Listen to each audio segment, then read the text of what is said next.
언시국 TV 핫 인터뷰입니다. 오늘은 비상계엄 후에 사표를 던진 유일한 고위공직자 류혁 전 법무부 감찰관 만납니다. 예, 안녕하십니까? 예, 불러주셔서 감사합니다. 네, 저도 고맙습니다. 예, 선배님을 뵈서 반갑습니다. 네, 네. 예. 그러니까 윤석열 정부에서 비상계엄에 반대해서 사직한 유일한 고위공무원 맞습니까? 어떻게 하다 보니 그리 되었습니다. 예, 예. 제가 유일할 줄은 몰랐는데 네. 지금까지 보면은 그런 것 같습니다. 네. 그러니까 박성재 법무부 장관이 소집한 회의에는 가셨지 않습니까? 예, 갔습니다. 네. 거기 사표를 내신 거죠? 네, 그렇습니다. 네. 혹시 장관한테 비상계엄에 반대하셔야 한다 이런 고언은 하셨나요? 기회를 주셨다면 네. 저는 당연히 그렇게 말씀드렸을 겁니다. 이거는 잘못된 거고 과거의 12.12 사례를 봐라. 이거를 지금 이게 대사랍시고 만약에 이게 성공했다고 치면요. 그러니까 이게 윗사람이 명령이라고 순응한다고 하면 나중에라도 이거는 부끄러운 일이 생긴다. 가족에게 부끄럽고 역사에 부끄러운 일이 생길 것이다. 이거 따르면 안 된다라고 분명히 말씀드렸을 겁니다. 근데 그런 기회를 주지 않았고 그냥 그렇게 하세요. 이렇게 말씀하셔서 저도 제 소신을 지키기 위해서 바로 사표 썼습니다. 네. 이 박성재 장관 이력을 보니까 이분도 법무부 감찰 담당관, 대검 감찰 이과장 이런 보직을 지내셨더군요. 네, 그렇습니다. 네. 이 가벼운 질문인데 혹시 부인하고는 상의하셨습니까? 예, 그런 식구들 많이 놀랐을 거라고 그런 말씀하시는 분들이 많은데 사실 자랑인지는 모르겠습니다만 집사람은 제가 어려운 결정 내릴 때 정말 제 입장을 많이 존중해 줬고요. 이번에도 집사람이 멀리 놀러 가 있긴 했는데 제가 화가 나서 이제 막 사표 내겠다고 집을 나서겠다고 하니까 애가 전화를 연결했는지 어떻게 했는지 모르겠지만 통화를 했습니다. 그래서 제가 집사람한테 제 소신을 얘기를 했더니 집사람이 다 동의해주면서 힘 실어주면서 딱 한마디 얘기를 한 게 가서 화내지 말고 차분하게 얘기하고 몸 조심하고 오라고. 네. 오거든 꼭 전화하라고. 네. 도착해서 바로 전화했습니다. 그랬군요. 예, 네. 고맙게 생각하고 있습니다. 네. 법률가시지 않습니까? 예. 네. 그렇게 됐습니다. 제가 원래 공대 출신입니다만. 그러게요. 네, 그렇게 그러시더라고요. 됐습니다. 네. 법률가로서 헌재의 이번 탄핵 심판 전망을 해보신다면 어떻게 전망합니까? 저는 여러분들 다 그렇게 제가 지금 말씀드리는 것 당연히 탄핵 심판에 따른 파면 결정이 내려지리라고 보고요. 지금 8분 헌법재판관님들이 계신데 8분들 모두 파면 결정에는 동의하시리라고 생각합니다. 다만 그 이론 구성이라든가 논리 구성에 있어서는 조금씩 소수 의견의 차이가 있을지 모르겠습니다만 결론에 있어서는 8분 모두가 합의된 만장일치로 파면 결정을 내리시지 않을까 이렇게 생각하고 있습니다. 조심스럽게 생각하고 있습니다. 그렇군요. 네. 일부에서 우려합니다만 어떻게 호칭을 변호사라고 해야 될까요? 뭐라고 하는 게 좋겠습니까? 제가 아직 재개업을 안 했습니다. 아, 그러시군요. 잠깐 재개업 신고를 안 했고 네. 변호사라는 호칭은 변호사로 활동하는 사람만 쓸 수 있어가지고요. 그렇군요. 휴업 변호사라고 불러주시면 모르겠는데 그냥 전 감찰관 내지는 유역 전 감찰관. 네. 알겠습니다. 후배님 이렇게 말씀하세요. 그렇게 일부에서 우려를 하지만은 류 검찰관께서는 만장일치로 탄핵 인용이 될 거다 이렇게 전망을 하시는 거죠. 그렇습니다. 이게 지금 박근혜 대통령 때도 만장일치로 탄핵 결정이 내려지지 않았습니까? 파면 결정이 내려지지 않았습니까? 박근혜 대통령의 위법 사유하고 헌법 위반 그런 탄핵 사유하고는 비교가 안 될 정도로 심각한 중대한 탄핵 사유가 있거든요. 그리고 탄핵 심판이라는 것은 기본적으로 위법한 행위를 저질렀느냐뿐만 아니라 미래적 관점에서 봤을 때 이 사람에게 과연 이런 중요 공직을 맡기는 것이 합당한 자 이런 그것도 판단의 하나의 대상이 되거든요. 이게 판단의 근거라든가 여러 가지 이 결정을 내릴 때 고려해야 될 요소란 말입니다. 그런 점에서 보면 이 윤석열이라는 사람이 과거에 보여준 모습은 물론이거니와 지금 이 헌법재판 재판소에서 탄핵 심판 과정에서 보여준 태도가 과연 우리가 생각하는 21세기 이 국격에 맞는 지도자의 모습이라고 생각할 수 있겠습니까? 제가 보기에는 국격을 떠나가지고 그냥 인간적으로도 다른 사람들의 존경심을 많이 잃었다고 생각해요. 그러니까 소규모 집단의 리더로라도 두기에는 부적절한 사람이 아닌가 싶습니다. 네. 그러게요. 계엄도 문제였습니다만 계엄 이후의 그런 발언, 뭐 행동을 보면 말이죠. 만에 하나 대통령이 복귀한다고 하면 바로 레임덕이 아니고 데드덕이 될 것 같아요. 데드덕 정도가 아니고 그 국가를 내전 상황으로 몰아넣을 수도 있고요. 뭐 제가 말씀드릴 수 있습니다만 어떤 집단에 분란이 생겨도 그걸 화합, 치유, 통합을 통해서 이렇게 다 무마시킬 수 있는 훌륭한 지도자가 있나 하면 어떤 집단에 문제가 없어도 문제를 일으키고 분란을 일으키는 사람, 그리고 있는 분란을 더 확대하고 막 상처를 막 이 뭐 더 아물게 하기는커녕 막 더 그냥 뭐 더 덧나게 만들어 가지고 문제를 키우는 사람이 있는데 저는 윤석열 대통령 후자 쪽이 아닌가 싶습니다. 네. 네. 이 또 한 가지 이슈는 말이죠. 윤석열 대통령의 캐릭터에 비추어서 예. 또 모방 범죄를 막기 위해서라도 내란죄에 대해서는 법정 최고형의 감형도 가석방도 심지어 다음 대통령의 특별 사면도 없어야 한다. 저는 예. 그렇게 봅니다만 이 주제는 어떻게 생각하시나요? 그 한번 말씀해 보실 만한 충분한 주제고요. 사실 역사적으로 봐도 뭐 여러 가지 그 과거의 잘못을 단죄한 사례들이 있지 않습니까? 뭐 프랑스의 사례라든가 독일의 사례. 사실은 독일은 1차 대전 이후에 미넨 폭동을 제대로 진압하지 못해가지고 그게 나치라는 집단이 이 말도 안 되는 반인륜적 범죄, 자기네 독일뿐만 아니라 이 전 세계를 상대로 반인륜적 범죄를 저지르게 만들었지 않습니까? 사실은 그때 당시에 그런 반헌법적이고 그 헌정 질서를 파괴하는 사소한 폭력 행위를 묵인하고 그걸 관대하게 그냥 용인하는 태도를 보였던 게 이런 큰 비극이 단초가 됐단 말입니다. 그런 걸 생각해서라도, 그리고 어떻게 보면은 이 일반 예방적인 관점은 물론이거니와 이 사건의 죄질, 행위 태양 이런 걸 봐도 중형으로 다스리면 마땅하고요. 그 이후에 우리 윤석열 대통령이 보여준 태도 이런 걸 봐도 이걸 사면한다든가 국민 통합이라는 이름으로 그걸 빙자해서 쉽게 사면한다든가 이런 거는 좀 어려울 것 같아요. 그러게요. 전두환 대통령도 그랬습니다만은 윤석열 대통령의 경우에 어떤 식으로든 감옥에서 나오면은 여전히 반성도 하지 않습니다만은 오히려 세력을 규합해서 예. 정치적 행동을 하지 않을 할 가능성이 크다고 봅니다. 저는 충분히 그럴 가능성이 있는 사람이라고 생각합니다. 사면이라던가 복권돼가지고 본인이 뭐 피선거권이라도 생긴다 그러면 하다못해 뭐 극우정당이라도 하나 만들어서 또 헌정 질서를 위태롭게 하고 국론을 분열시키는 행동을 안 하리라는 보장이 있습니까?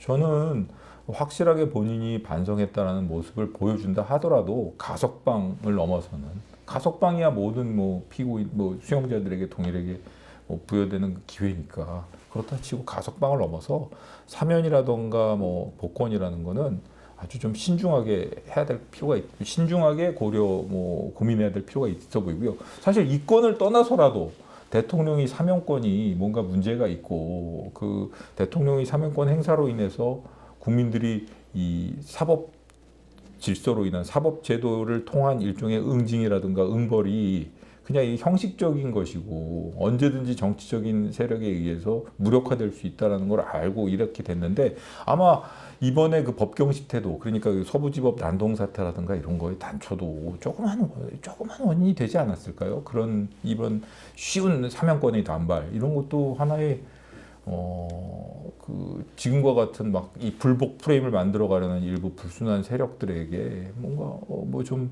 사법제도에 대한 이 뭐 좀 불신, 그다음에 뭐 사법제도를 자기들 마음대로 할 수 있다는 그릇된 신념을 불러 넣어준 거 아닌가 이런 생각이 듭니다. 그러니까 신중해야 합니다. 결론적으로 말해서. 그러게요. 미국에서는 트럼프 대통령이 의사당에 난입했던 폭도들을 사면했지 않습니까? 네. 네. 그런 사태를 우리의 모범으로 삼아서는 안 되겠죠. 트럼프 대통령이 그렇게 한 행동에 대해서는 온건한 세력들 이런 사람들조차도 이건 잘못된 것이라고 비난을 하기도 하고, 이건 뭐 취임 초기의 일종의 허니문 비슷하게 그렇게 한 것인지 모르겠습니다. 그 일부 난입자들의 경우에는 본인이 트럼프 사면권 행사, 자기의 잘못을 반성하기 때문에 트럼프 대통령이 사면권 행사를 받아들이지 않겠다고, 나는 내 죄값을 치르겠다고 이랬던 사람들도 있지 않았습니까? 네. 그런 걸 보면 우리가 그걸 이 사태에 그대로 적용하는 건 적절치 않아 보입니다. 네. 지금으로선 조기 대선, 벚꽃 대선은 쉽지 않을 것 같고, 뭐 장미 피기 전에 목련 대선이 이루어질 가능성이 있다고 봅니다만은, 가령 시민사회가 유력한 대선 후보들한테 윤석열에 대한 그 특별 사면은 하지 않겠다는 공약을 해라 이렇게 요구할 수 있을까요?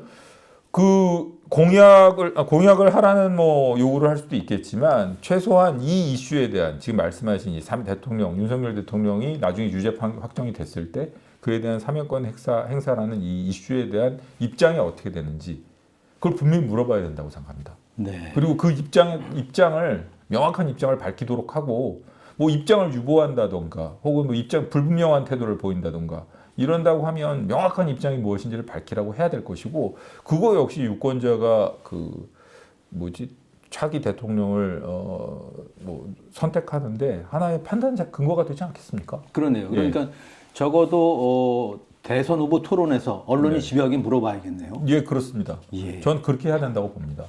거기서도 뭐 본인이 여러 가지 입장이 있겠지만 본인이 아주 강성 입장, 당연히 풀어줘야죠, 뭐 이렇게 사면해야죠 라는 입장을 가지고 있으면 그걸 당당하게 밝혀야지.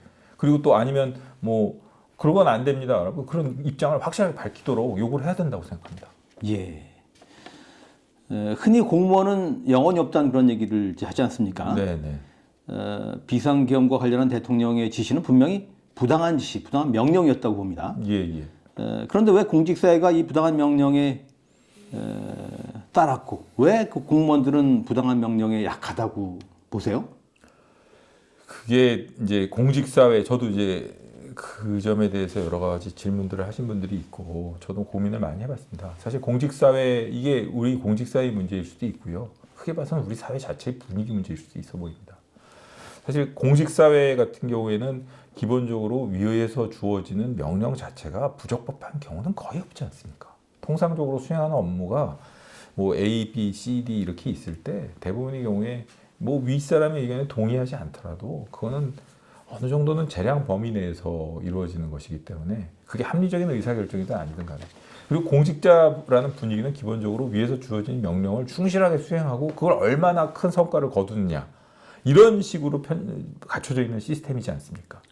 그렇기 때문에 아마 그 공무원들의 경우에는 지금, 그리고 또 경황이 없었기 때문에 이런 이 명령이 어떻게 된 명령인지 합리적이고 냉정하게 볼 수 있는 시간 자체가 좀 부족했던 것 같고요. 저는 긍정적이라기보다는 좀 좋은 쪽으로 포지티브하게 보려고 하는 것은, 저는 뭐 금방 판단을 해서 사직을 했지만 시간이 흘렀다면 그래도 계속 반발해서 사직하거나 이에 저항하는 공직자들이 나오지 않았을까, 저는 그렇게 생각하고 있고요. 또 하나는 우리 사회적인 측면에서 보면 하향지향적이라고 해야 되나? 명령에 대해서 이렇게 명령에 대해서 이의를 제기한다던가, 그 다음에 그 권위에 도전한다던가, 그 권위에 저항한다던가, 이런 게 쉽게, 그게 권력 거리 지수라고 하는데, 네. 그런 말 있지 않습니까? 네. 우리나라가 그게 이렇게 권력 거리 지수가 낮은 나라가 아니지 않습니까? 그런 사회적인 분위기, 그런 것도 영향을 미쳤을 것 같은데, 어찌되었든 권력 거리 지수가 가까울수록, 낮을수록 그 사회가 더 창의적이고 개방적이고, 이런 부당한 명령에 대해서 언제든지 항거해가지고 자신의 의사를 표현할 수 있고, 사회가 좀 더 사회 의사결정의 질이 높아진다고 하니까, 공직사회도 물론 이런 그 권위에 대해서 항상 그 권위에 대해서 무조건 승복하는 분위기를 고쳐야겠지만, 일반 사회적으로 분위기도 좀 바뀌어야 되지 않을까, 이렇게 생각하고 있습니다. 네. 공무원법에 부당한 명령은 거부할 수 있는 그런 뭐랄까 하여튼 입장, 이런 것들을 반영해서 보장을 하고 있지 않습니까? 그렇습니다. 검사 윤리강령에도 그렇고 뭐 여러 가지, 그리고 그런 법에 보장되지 않았다 하더라도, 저는 제가 그 공대 출신이지만 법조인으로 살아오면서 늘 느꼈던 것은, 법의 원칙이 무언가 하면 형식적인 합법이 중요한 것이 아니라 실질적으로 법의 취지가 무엇인지를 따라가지고 법의 취지를 존중하려는 게 필요한 것인데 당연히 부당한 명령은 형식적인 법의 형태를 취하고 있을지라도 그거는 불이익이기 때문에 이건 저항해야 되는 겁니다. 법이라는 게 뭐 불의를 합당화하고 불의를 더 공고하게 하기 위해서 존재하는 게 아니지 않습니까? 그렇기 때문에라도 저는 뭐 그건 규정을 떠나가지고 당연히 여러 가지 규정들에 보면 합당한 명령, 정당한 명령에 복종하여야 된다라고 되어 있는 것이 당연한 것이지만 그걸 떠나서라도 모든 사람들이 부당한 명령에는 따르지 않아야 된다고 생각하고 이번에 이 사태가 이 부당한 명령에 대해서 어떻게 행동해야 될 것인지에 대해서 아마 좀 생각해보는 기회가 되지 않았나 이렇게 생각합니다. 네. 비상계엄을 앞두고 열린 국무회에 대해서 그 요건을 갖췄냐 그런 논란이 있습니다만은 예. 국무위원 가운데서는 그래도 이 박성재 법무장관이 제동을 걸었어야 되는 거 아닙니까? 저는 가장 법률 전문가라고 할 수 있는 그러니까 국무위원으로서 뭐 대통령의 법무참모이기도 할 수 있는데요. 그리고 모든 법률 사무를 관장하는 최고 책임자이기도 하고 그런 분으로서 적절한 법률적 판단을 내려서 그에 대한 조치를 취한 흔적이 보이지가 않거든요. 그런 점에 있어서는 좀 실망스럽습니다. 예. 네. 이런 질문을 드려보겠습니다. 우리 사회가 네. 이번 내란 사태에서 어떤 레슨을 얻어야 한다고 생각하십니까? 여러 가지가 너무 워낙 많아가지고요. 사실 이게 단순한 문제 아니지 않습니까? 그리고 아직도 현재 진행형이지 않습니까? 저는 전체 사태의 진행을 놓고 봤을 때 탄핵 결정이 인용되고 유죄 판결이 내려져도 1부 능선 내지는 2부 능선을 겨우 넘은 거라고 생각하거든요. 앞으로 해결돼야 될 문제가 더 많다고 생각합니다. 그렇기 때문에 우리 사회가 지금 이 사태를 통해서 생각해야 될 여러 가지 문제가 있을 겁니다. 제가 아까 말씀드린 것처럼 권위를 가지고 그냥 부당한 권위로 아랫사람의 의견을 누른다든가 아랫사람의 의견을 경청하고 따르려고 하지 않는다. 이런 사회적인 이렇게 분위기 문제뿐만 아니라 여러 가지가 있을 수 있는데 제가 꼭 하나 얘기하고 싶은 거는 그겁니다. 민주주의가 1988년, 87년 6월 항쟁 이후로 당의 직선 개헌 이후로 당연히 항상 민주주의는 그냥 공고해지고 발전하는 방향으로만 그 방향, 순방향이 그 방향이라고만 생각을 했는데 지금 이렇게 모든 분야가 이렇게 전 세계 인류 국가들과 어깨를 나란히 하고 있는 이 와중에 어디선가 극우 유튜브 보면서 계엄을 꿈꾸는 사람도 있었다는 걸 깨닫게 되지 않았습니까? 그리고 이게 하마터면 큰일 날 뻔했다는 그러니까 80년대 이전의 그 권위주의 시대 독재 국가로 돌아갈 수 있었다는 거지 않겠습니까? 언론 보도를 보면 드러나는 것마다 더 끔찍한 것 같아요. 전 국민 출국 금지라던가 그렇죠? 네. 그러니까 이런 걸 보고 있으면 이런 걸 꿈꾸는 시대착오적인 세력이 있었고 그런 시대착오적 세력들이 국정의 최고 운영자 자리까지 이르렀으며 그 다음에 아직도 그 주변에 그걸 옹이하려는 세력들이 있다는 거. 이 점에 대해서 국민들이 정말 크게 각성하고 그렇지만 너무 좀 두려워하거나 이럴 건 아니지만 어쨌든 정신 똑바로 차리고 이게 온전히 회복돼서 다시 민주주의가 정상 궤도에 돌아설 수 있도록 그 민주주의는 기본이니까요. 네. 기본이지 않습니까? 모든 경제 자유, 사회, 문화 이거 기본이라고 생각하거든요. 저는. 그렇기 때문에 그런 자유민주주의 회복에 대한 확실한 신념, 메시지 이런 걸 던져준 게 아닌가 싶습니다. 네. 저는 보수의 원조라고 할 수 있는 김영삼 대통령이 네네. 하나회를 척결함으로써 예. 군에 대한 문민 통제를 확립했다고 봅니다. 네네. 그런데 이번에 내란을 통해서 윤석열 대통령이 이걸 되돌려놨지 않습니까? 그렇게 볼 수도 있을 것 같습니다. 군 통수권자로서 군을 정치적으로 오염시켰다. 문민 통제가 확립된 줄 알았던 군을 오염시켰다. 오염시켰을 뿐만 아니라 최정의 세력들을 오히려 반란에 가담시켜서 그 전투력이라 그래야 되나 사기를 최고로 저하시키고 제가 국조특위 옆자리에 곽종근 우리 특전사령관이 앉아 있었는데 그런 최정의 부대들을 전부 다 지금 사기를 땅바닥으로 떨어뜨린 거 아닙니까? 네. 이걸 좋아할 사람들은 그렇게 본인들이 싫어한다고 얘기하는 본인이야말로 실질적인 측면에서는 어떻게 보면 윤석열 대통령이야말로 가장 강력한 친북 세력 아닌가 싶습니다. 네. 제목이 나왔네요. 진짜입니다. 저는 지금 북한 입장에서 가장 대한민국의 국군들이 사기를 떨어뜨리고 가장 전투 태세를 흐트러뜨리는데 성공한 사람이 윤석열 대통령이 아니면 누구겠습니까? 네. 근데 정작 북은 흔들리지 않았습니다.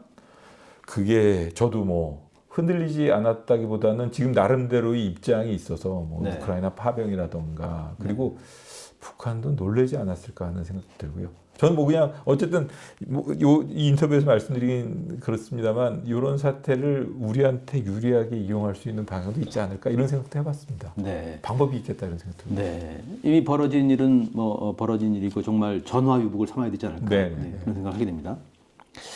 그런데 말입니다. 류 감찰관께서는 그 추미애 장관 시절에 개방직으로 법무부 감찰관이 되셨고 네네네. 추 장관이 윤석열 총장을 당시 중징계하려 했을 때 반대하신 걸로 압니다. 맞습니다. 당시 윤 총장 징계에 대한 반대 입장을 지금도 유지하시나요? 저는 그런 질문을 하시는 분들이 많아가지고 저도 생각을 깊게 해봤는데요. 그게 단순히 저 자신의 행동에 대한 합리화를 떠나가지고 절차적인 면 그리고 실체적인 면에서 좀 더 신중했어야 한다는 점은 유지하고 있습니다. 그건 제 입장에는 변함이 없습니다. 다만 뭐 제 나름 생각을 해보면 그 절차적 하자나 실체적 하자를 지적하는 데 있어서 제가 이런 상황을 알았더라면 좀 더 적극적으로 대안을 제시한다던가 혹은 적극적으로 이게 나중에 오히려 더 문제가 될 수 있다는 거 이런 점을 지적했어야 되는데 저는 그때 당시에는 그렇게까지 제가 최선을 다한 것 같지는 않아요. 그런 점에 있어서만큼은. 그러니까 뭐 제가 가지고 있는 역량이 100이라고 친다면 절반도 최선을 다한 것 같지가 않아요. 그 점에 있어서는 좀 후회가 있습니다. 네. 그래서 이런 윤석열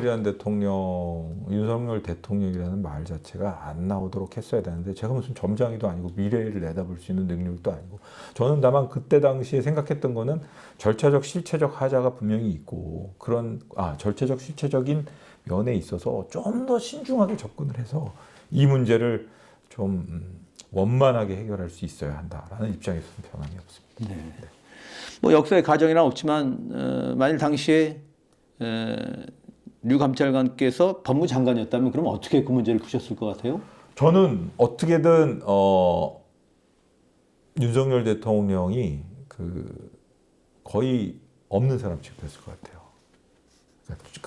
뭐라 그래야 되나 좀 정치적으로나 혹은 사회적으로 이렇게 돋보이거나 부각되지 않는 그리고 원래 검찰의 자리는 그렇게 부각되는 검찰총장이나 이런 사람들이 검찰의 업무를 수행하는 사람들이 사회적으로 이렇게 부각돼 갖고 주요 인물로 보이고 그러면 안 되는 거거든요. 검찰이라는 건 있는 듯 없는 듯 해야지.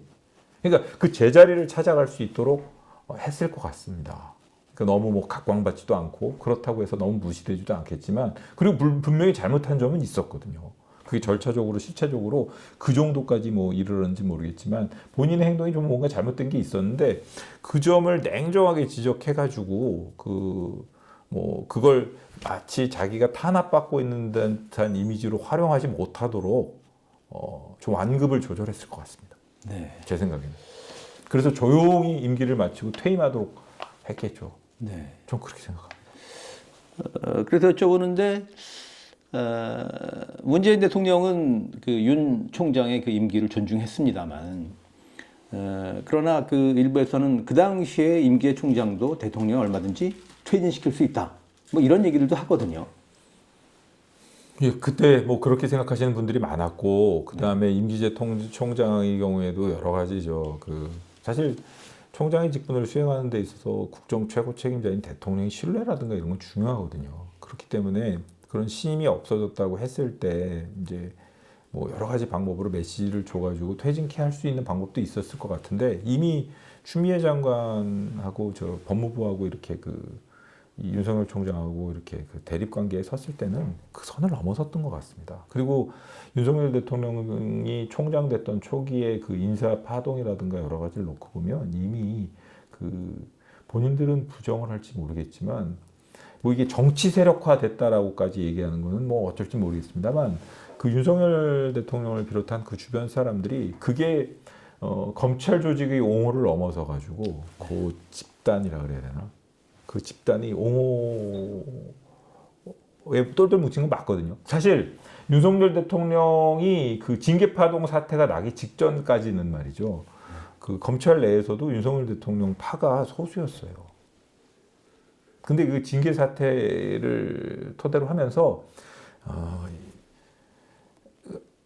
벌레를 죽이더라도 절차와 예의, 뭐 형사소송법에 갖춰진 여러 가지 그 뭐 이런 뭐 그런 그러니까 아무리 나쁜 사람을 처단한다 하더라도 절차는 지켜야 되는 거 아니냐. 라는 목소리가 힘을 얻게 되면서 어떻게 보면은 나중에 윤석열 대통령 징계에 반대하는 검사들이 뭐 전국 검사들이 서명이 막 그냥 물밀듯이 이렇게 막 그 완전히 저 검찰 게시판을 장식을 했거든요. 그런 걸 놓고 보면 어떻게 보면은 정말 소수로 이제 거의 고사되기 직전이었던 그 윤석열 대통령 지지 세력들이 갑자기 살아날 수 있는 계기를 만들어 준 게 실질적으로는 그 사태입니다. 네.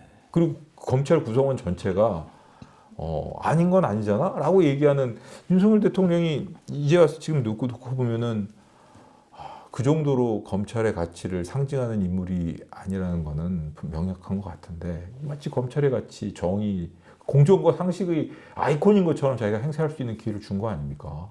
그렇지 않습니까? 그러니까 그런 점에서는 참 안타깝습니다. 네. 윤석열 대통령이 서울지검장 검찰총장 시절에 뭐 언론사 사장도 만나고 그랬던 것도 아까 하신 말씀 비춰보면 부적절한 부적절할 수 있습니다. 부적절할 수 있습니다. 그게 뭐 단순한 개인적인 친교 차원이라면 모르겠는데 뭐 부적절할 수도 있죠. 그리고 본인이 그렇게 만난 것 자체가 그 공적 지위, 사적 이용이라고 할 수 있는 그런 요소도 있습니다. 본인이 좀 이렇게 보면은 그런 지위에 있으면서 사적으로 사람들 만나면서 의지되고 이러는 걸 좋아하는 사람이었던 것 같아요. 지금 보면. 그러니까 그런 점에서 봐도 적절치는 않죠. 근데 그게 파면에 이를 정도, 해임에 이를 정도의 사유냐? 그거에 대해서는 의문이 있습니다. 저는. 네. 문재인 정부의 검찰 개혁에 대해서는 어떻게 평가하시는지 모르겠습니다. 일단 이렇게 여쭤보겠습니다. 100점 만점에 몇 점 주시겠습니까? 그거에 대해서는 쉽게 말씀드리기가 어렵고요. 어떤 사람을 평가할 때 뭐 전체적인 점수를 줄 수도 있지만 하나하나 이제 뭐 인품이 어떤지 뭐 이렇게 나눌 수 있지 않습니까? 네. 의도 자체에 처음에 검찰 개혁을 하겠다는 의도, 왜 이걸 하려고 들었는지 그 점에 대해서는 저는 나쁜 점수는 주기 어렵다고 생각합니다. 왜냐하면 검찰 조직이 우리 사회가 되게 복잡하고 발전됐는데도 불구하고 아직도 마치 검찰 조직이 모든 사회의 기준, 옳고 그름을 판단하는 자기들이 척도인 것처럼 행동하는 요소가 있거든요. 이건 제 말이 아니고요. 일본의 굴레라는 책에 보면 일본 검찰 조직을 비난하는 외국 사람, 서양 사람의 시각으로 일본 검찰에 대해서 그렇게 평가를 하고 있더라고요. 저는 그 구절을 읽으면서 우리 검찰도 우리 사회가 너무 이렇게 발달했는데 이 검사라는 사람들의 그 좁은 시각으로 모든 사회 문제를 법으로만 재단하는 게 과연 우리 사회의 발전에 합당할까? 이런 생각을 해왔는데 아직도 검사들 중에는 우리가 가서 조지면 뭐 다 되는 거지 이런 식의 생각을 하는 사람들이 있었고 그 대표적인 사람이 윤석열 대통령이 아니었나 싶습니다. 그러니까 검찰주의자라고 부르죠. 네. 그러니까 검찰주의자들의 문제가 있다는 것. 그리고 또 하나는 검사가 가지고 있는 권한이 너무 막강해서 이 부패의 가능성이 높다는 거. 그러니까 예를 들어 수사 지휘권뿐만 아니라 모든 사건에 대한 수사권을 완벽하게 갖고 있어가지고 이게 폭주하기 시작하면 어떻게 걷잡을 수 없을 정도로 되기 때문에 이건 권력 분산 차원에서라도 좀 뭔가 그걸 갖다가 제약을 해야 된다는 것.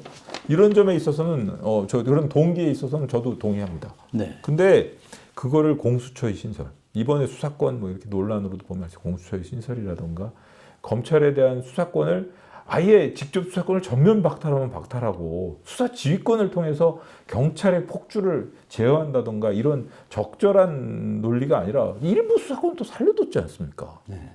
그러면서 또 수사 지휘권은 없어졌어요.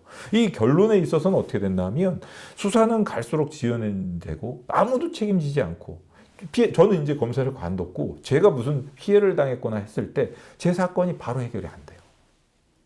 경찰에서는 뭐 모르겠다는 식으로 나오고 검찰에서는 경찰에 다시 떠넘겨가지고 오래 끌고 아주 비용이 많이 그리고 이번에 공수처 보시면 알겠지만 설치된 거에 비해서는 제대로 된 역량을 뭐 발휘하지 못하지 않습니까? 그런 점에 있어서는 분명히 정비가 필요합니다. 이번 일을 계기로 삼아서라도 국민들이 원하는 신속하게 수사가 되고 내 권리 구제를 받을 수 있으며 이런 중대한 문제가 생겼을 때 수사권 논쟁이 생기지 않는 그런 수사 구조 개선을 해야 됩니다.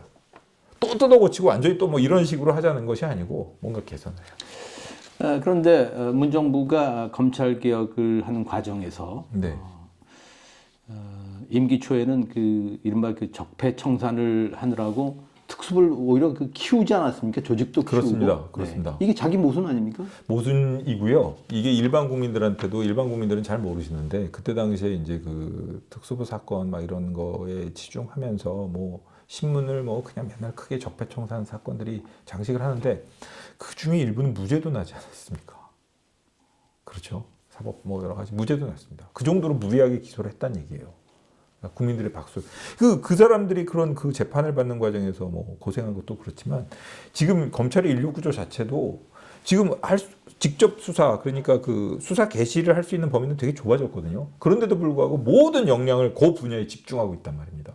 그래서 일반 형사 사건 그러니까 국민들이 자기 피해 당한 것을 구제해 달라고 요청하는 그런 사건들에 대한 인력이 너무 부족해요. 너무 부족해가지고 지금 검찰이 해방 이후에 이렇게까지 사건을 지연시키고 늦게 처리하는 그러니까 검찰뿐만 아니라 이거는 경찰, 검찰 전체 그 형사사법제도의 그 수사 단계를 책임지고 있는 모든 분야에서 이렇게 지연돼 본 적이 없습니다. 그러니까 이제 본령에 충실하기보다 그 정치 수사에 그렇습니다. 집중했던 거군요. 그렇습니다. 네. 이게 이 문제가 지금 심각합니다. 그리고 그 세력들이 보면은 과거에는 이 특수라면 특수에서도 보면은 아주 일부 세력들이거든요. 이 뭐 이렇게 좀 균형, 특수, 기획, 공안 이렇게 균형을 이루면서 이 검찰 조직 내에서도 뭐 이렇게 법적으로 규정되어 있지 않지만 어느 정도의 권력 분립이라고 그래야 되나? 네. 이런 상호 견제 균형 이런 게 있었는데 완전히 없애버렸어요. 윤을 추종하는 세력. 그리고 그와 윤과 무관하게 살아가는 일부 사람들. 그 말씀 들어보면 윤 대통령이 검찰도 오염시켰군요. 제 얘기가 아니고 저 선배들 중에 하나는 가는 곳마다 저 손을 대는 곳마다 망치고 있다고. 지금 저 검찰 망쳤죠. 네. 의료 분야 있지 않습니까? 예. 우리나라 의료 분야가 어디 가도 저 흠잡을 수 없는. 그리고 우리나라 의료 분야도 뭐 문제가 있다면 있겠죠. 하지만 어느 나라 의료 수준보다도 높으며 그 다음에 저렴하고 접근성도 좋고 이랬지 않습니까? 근데 지금 이 분야도 도대체 뭐 때문에 뭔지 모르겠지만 2,000명 과거에 자기가 당했던 사법개혁을 그대로 따라가려고 했던 것인지 그 고집 피우고 그러니까 그러는 바람에 의료 분야도 그렇게 됐죠. 정치 이렇게 됐죠. 제가 보기엔 국격을 뭐 향상시킨다더니 국격을 뭐를 하고 있는 건지 참 이게 이건 개인적인 얘기고 제가 정치 평론가 아니어가지고 네. 근데 참 실망스럽습니다. 네. 그러니까 뭐 마이너스의 손이네요. 그렇게도 볼 수 있을 것 같습니다. 네. 아까 말씀하신 대로 공대 출신의 검사로서 법무부에 근무하셨고 한때는 그 삼성전자 법무팀에도 계셨습니다. 네. 이런 다양한 경험과 경력을 쌓아서 나름대로 그 검찰 개혁에 대해서는 그 균형 있는 대안을 제시하실 수 있을 것 같은데 말씀이죠. 이제 출범할 다음 정부가 검찰 개혁을 어떻게 하는 게 좋을지 주요 이슈들 예컨대 뭐 기소청 신설이랄지 뭐 검사장 직선제 이런 대안들에 대해서는 어떤 입장이신지 뚜렷하게 지지하시는 건 무엇이고 또 뚜렷하게 반대하는 건 무엇인지 그런 말씀을 좀 해주시죠. 저는 아까 이미 이번 검찰개혁, 지난번 검찰개혁을 통했고 발생한 문제점에 대해서는 충분히 말씀드렸고 제가 지향하는 바는 당연히 일반 시민들 입장에서 권리 구제가 빨리 이루어지고 그 다음에 그게 경찰에 의한 수사든 어떤 수사든 수사권이 폭주하거나 남용되는 경우를 방지하기 위한 제도를 충분히 만들어야 된다고 생각하고요. 그게 목표가 되어야 된다고 생각합니다. 그리고 지표는 지금 현재 수사가 1년, 2년 막 이렇게 지연되는 경우도 있거든요. 복잡한 사건 같은 경우에는. 그리고 전국을 무대로 한 이런 사건 같은 경우에는 신속하게 수사가 잘 안 이루어져요. 옛날처럼 이런 무슨 컨트롤 타워가 있는 게 아니기 때문에. 그러니까 그런 점에 대해서는 분명히 정비가 이루어져야 될 것 같고, 뭐 지능범, 또 전국적인 그 거대 사기 조직 이런 거에 대한 그런 걸 대응할 수 있는 개혁은 이루어져야 될 것 같고, 그리고 그 분야에 대해서는 당연히 국민들이 바라는 검찰이니까 여러분들의 의견을 다 종합적으로 해서 저희가 생각하지 못하는 분야도 많을 겁니다. 저는 어찌되었든 간에 제가 그런 티를 안 내려고는 했지만 검사로서 살아왔기 때문에 저는 제 조직의 굴레, 조직에서 바라봤던 그 시야를 벗어날 수가 없어요. 그건 분명한데, 다만 한 가지 이제 제가 말씀드리고 싶은 거는 이 방송을 뭐 검찰 후배들이 안 보겠죠. 뭐 봐줬으면 좋겠는데 보는 한 명이라도 보는 후배가 있다면 그 얘기를 해주고 싶어요. 그러니까 검사를 사랑하고 검찰 조직이 좋아서 그 평생의 직업으로 삼을 만한 직업 맞습니다. 그 보람을 느끼는 직업이 맞고 그 긍지도 있고. 근데 보람과 긍지가 요즘에 많이 무너졌다 하더라도 그 최선을 다해주기를 바라고요. 사건 처리하기 위해서. 특수 사건이 전부가 아니라는 거예요. 근데 또 하나는 검찰 조직 내에서 접하는 사람들, 이제 외부 사람들도 잘 못 만나라는 게, 만나지 말라는 게 이제 그거거든요. 그 검찰 조직에서 만나고 검찰 조직에서 사건을 통해서 바라보는 세상, 그게 전부가 아니라는 거를 본인 스스로도 깨달아야 하고, 자꾸 그 틀을 깨고 나가서 일반 사람들의 시각에서, 그러니까 폭넓은 시각으로 세상을 바라볼 수 있어야 한다고 생각합니다. 군인, 공무원, 그 다음에 또 선생님, 이 검사, 판사 이런 직업들은 아주 그 제한되어 있는 특수 직역의 사람들이라서 그 사람들하고만 어울려가면서 그 시각으로만 사회를 보려고 하면 앞으로 저 살기 힘들고 제대로 된 사건 처리도 안 됩니다. 그렇기 때문에 좀 시야를 좀 넓히는데 노력해 줬으면 좋겠다. 그리고 그게 어떻게 보면은 그리고 검찰 조직이 아까 얘기한 것처럼 이 복잡한 사회를 검찰 조직이 모두 다 재단해서 우리가 주장하는 것이 정의이다. 오로지 우리가 정의를 독점하고 있다라는 생각, 그런 거 버릴 수 있도록 좀 포용력 있고 좀 개방적인 생각을 가졌으면 좋겠다. 이런 얘기를. 예. 예를 들어서 그 실현성을 떠나서 검사장 직선제 이런 제도는 권리구제 쪽에 조금 기여할 수 있는 제도가 되지 않을까요? 그게 저도 그 생각을 해봤는데요. 검사장 직선제를 하는 나라들도 있지 않습니까? 네. 있는데 우리나라 이번에 그 지난번 검찰 개혁을 통해 가지고 이렇게 혼란이 오고 이런 것처럼 검사장 직선제라는 것도 부정적인 요소가 많을 수 있습니다. 검찰을 오히려 정치에 오염시키고 저 사람은 어떤 사람, 어떤 성향의 사람인지에 대해서 자꾸 신경을 쓰게 되고, 그 검사라는 조직은 이 정파를 떠나가지고 객관적인 걸 요구받는 직업이거든요. 그런 객관성을 계속 추구하고 그걸 교육받고 그게 유지될 수 있도록 검찰 조직을 어떻게 보면은 공고하게 외풍에 휘둘리지 않도록 그렇게 만들어줘야 되는 것이지, 검사장 직선제 좋아 보일 수 있습니다. 국민이 원하는 검사장을 뽑는 거니까. 근데 그게 오히려 한 번도 해보지 않은 길을 갔는데 그게 완전히 잘못된 길일 수도 있어요. 네. 돌이킬 수도 없고요. 그러면은 공수처는 고쳐서 써야 됩니까? 공수처는 고쳐서 쓰든 아니면 폐지를 하든 대폭 수술이 필요하다고 생각합니다. 이 예산에 비해서 국민 입장에서 본다고 그러면 예산에 비해서 가성비가 너무 떨어지죠. 쉬운 말로 가성비가 너무 떨어지죠. 그리고 이번 사태 지금 저는 그 말씀 물어보시면 대답하려고 그랬었는데, 지금 막 계속 정신없이 구속되면서 달려오던 수사가 공수처로 사건이 넘어가면서 갑자기 딱 멈춰져가지고 주변에 뭐 가담자들 이런 데 대한 수사조차도 지금 도대체 어떻게 된 거야? 이런 말이 나오고 있거든요. 시스템 문제입니까? 아니면 공수처 검사들의 역량 문제입니까? 둘 다 한 것 같습니다. 그리고 역량 부분은 뭐 본인들이 불편해할 테니까 제가 막 그러겠는데, 어쨌든 시스템은 역량이야 뭐 높이면 되는 것이고, 그렇죠? 그리고 거기 있는 사람들도 시각이 다를 뿐이지 우리가 뭐 역량이 이렇게 말씀하실 분들도 있을 텐데 시스템이 잘못된 것도 많죠. 그러니까 이게 고쳐야 됩니다. 뭐 흔히 뭐 조선 제일검 이런 말도 합니다만은 검사는 본래 기소하는 사람 아닙니까? 기소하는 사람이기도 합니다만 기본적으로 수사를 전제로 하지 않는 기소라는 거는 있기가 어렵습니다. 단순하게 그냥 기록만 봐가지고 공소장을 쓰는 게 그 검사의 역할이라고 볼 수는 없고요. 당연히 증거 가치 판단이라던가 증거 가치를 판단하려고 그러면 수사의 전 과정을 봐야 되기 때문에 그걸 직접 하느냐 아니면 다른 사람이 해온 수사에 다른 식으로 관여하느냐 증거 가치를 부여하려면 이러면 안 돼. 그리고 뭐 요 부분을 조사하기 앞서서 이런 절차를 밟아야 돼. 이런 식으로 조언을 하는 방식으로 거기에 관여하느냐의 문제이지 수사와 기소가 완전히 그냥 기록이 왔어 그걸 가지고 공소장을 쓰는 거는 검사가 아니라 사법연수생이죠. 기록 검토하는 거에 지나지 않죠. 그럼 검경 수사권 조정은 어떻게 해야 돼요, 그러면? 검경 수사권 조정은 제가 아까 말씀드린 것처럼 저는 혹시 금태섭 뭐 그 전 의원님 의견 만약의 경우에 검찰이 직접 수사의 폐해가 그렇게 심하다고 생각이 되면 검찰은 아예 직접 수사를 못하도록 해야 됩니다.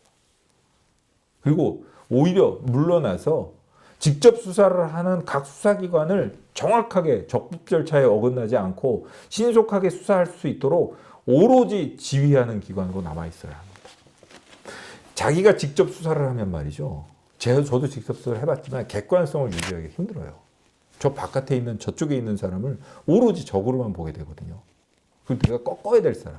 그래 자기가 객관적이라고 한다고 하지만 객관성을 유지한다는 게 그렇게 쉽지가 않아요. 그리고 인간적으로 미워질 때도 있고 죄를 직접적으로 보지 않습니까? 그러니까 그렇지만은 한 발짝 뒤에 물러서 가지고 이 사건을 바라보게 되면 이 사건 수사가 너무 지나친 것 같은데 이런 생각을 할 때도 있고 그 특수부 검사들 같은 경우에는 직접 수사할 때는 직접 수사 상대방을 하지만 이 옛날에 경찰이 특별수사나 광수대 사건이나 이런 거를 검토해서 그걸 지휘하기도 하거든요. 그러면은 약간 좀 무리하다 이런 생각을 하게 될 때도 있어요. 제3자 입장에서. 그러니까 용어 선택을 한다면은 그 검경 수사권 조정보다는 수사 지휘권의 강화 이런 게 필요한 건가요? 검찰의 직접 수사의 폐해의 완전한 방지를 네. 위한 대안을 만들어야 될 거고요. 그게 직접 수사권이 완전 박탈이든 아니면 직접 수사는 정말 제한된 경우에 국민들이 모두 원할 때 뭐 아주 심각한 사건이 터져가지고 이럴 때만 하도록 하고 전부 못하고 모든 검사들을 오로지 이 국민의 권리 침해 그리고 발생된 범죄의 사건이 적정한 처리를 위해서만 노력할 수 있도록 그렇게 만들어야죠. 네. 아까 검사 직역의 문제 얘기하셨습니다만은 아시는 대로 뭐 노무현, 문재인, 윤석열 대통령이 다 법률가 출신이지 않습니까? 네. 조기 대선에서 선출될 다음 대통령도 법률가 출신일 가능성이 큽니다. 네. 그래서 드린 질문인데 법률가 출신 정치인 내지는 대통령 어떤 한계가 있습니까? 장점도 있습니까? 장점도 있을 수는 있겠죠. 근데 지금 어떻게 보면은 그 단점이 최고로 응축되고 단점이 최고로 증폭돼서 나타난 사람이 윤석열 대통령이 아닌가 싶고요. 법조인이라는 직업은 제가 뭐 공대 출신이기도 하고 그렇습니다만 미래지향적이고 그다음에 사람들을 이렇게 뭐 여러 사람들의 의견이 있으면 그걸 아울러 갖고 끌고 나가려는 그런 직업은 아닌 것 같습니다. 이게 발생했던 사태를 돌이켜보고 누가 잘했네 잘못했는지를 판단하고 그다음에 회고적인 직업이죠. 그렇기 때문에라도 어떻게 보면 정치 영역은 끌어안고 포용하고 미래를 향해서 이끌어 나가는 그런 직업인데 편가르기를 해가지고 내 편 아니면 적 뭐 이런 식으로 반대편을 적대시하고 이런 거에 익숙한 법조인들이 과연 정치 주류를 담당하는 게 합당한가 싶고요. 뭐 아주 법률가들이 늘어나가지고 그런 그 법률가들의 기존 문화라든가 이 법조 직역의 문제에 오염되지 않은 사람들이 있으면 모르겠는데 어쨌든 법조인이 정치에 관심을 갖는 건 충분히 이해하지만 충분하게 물이 빠지고 그런 법조인으로서의 뭐 사회를 바라보는 시야가 넓어지고 이렇게 되지 않은 다음에는 정치를 하는 것은 적절치 않아 보입니다. 그렇게 본다면 대법원장이 정치에 참여하지 않듯이 네. 검사를 하다 그만뒀다면 모를까 검찰 종장까지 지낸 사람은 검찰 조직만 지휘해 왔지 않습니까? 그렇습니다. 그런 점에서 정치에 참여하는 것은 바람직하지 않다 그런 생각이 바람직하지 않다고 생각합니다. 그리고 그런 충분한 재사회화의 과정, 좁은 사회에서 살다가 재사회의 과정을 거치지 않는 한 정치를 하면 안 되고 사실 해온 분들이 없거든요. 일부 국회의원까지만 하셨을지 모르겠지만. 근데 그분들도 욕을 먹었단 말입니다. 근데 이번 사태를 보니까 참 좀 실망스럽습니다. 많이. 좀 어떻게 보면 검사 조직의 일원으로서 뭐 일원이었던 사람으로서 일원은 아니죠. 예. 네. 일원이었던 사람으로서 좀 죄송스럽고 부끄럽기도 합니다. 네. 예. 단도직입적으로 윤석열 정부 검찰공화국 맞죠? 검찰공화국, 검찰주의자들이 득세했던 시대는 맞는 것 같습니다. 네. 예, 그리고 일부 편협한 법조인들이 그 윤석열 대통령이 말하는 카르텔을 형성해서 자기들끼리의 그 공화국을 꿈꿨던 게 아닌가 이렇게 생각합니다. 공화국이 아니죠. 왕국을 꿈꿨던 게 아닌가. 왕국이죠. 네. 예, 예. 검찰 카르텔 왕국, 일부 편협한 그 법조 카르텔 왕국을 만들려고 든 거 아닌가 이런 생각이 듭니다. 네. 왕국이죠.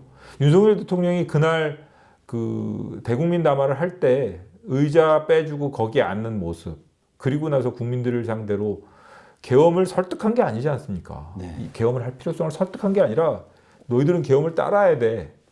그러니까 어떻게 보면 본인 스스로가 왕으로 즉위하려고 들었던 즉위 선포식이 아니었나 이런 생각이 들어요. 그런 점에서 전두환도 모델을 했겠지만 저는 윤석열의 모델은 박정희 아니었나 그런 생각이 듭니다. 박정희 대통령을 모델로 했으면 그보다 더 치밀했어야 되지 않을까요? 저는 그렇게 생각합니다. 네. 저는 박정희 대통령은 네. 어찌되었든 간에 그 산업화의 기틀을 만드는 양반이란 말입니다. 그리고 지금 우리가 누리고 있는 거에 경제적인 부분에 있어서의 기틀을 만들었어요. 그러니까 장기 집권은 했지만은 성과를 냈다. 그럼요. 카이스트의 기틀, 키스트도 만들었죠. 네. 중화학구업의 기틀을 만들었죠. 조선업의 기틀도 만들었죠.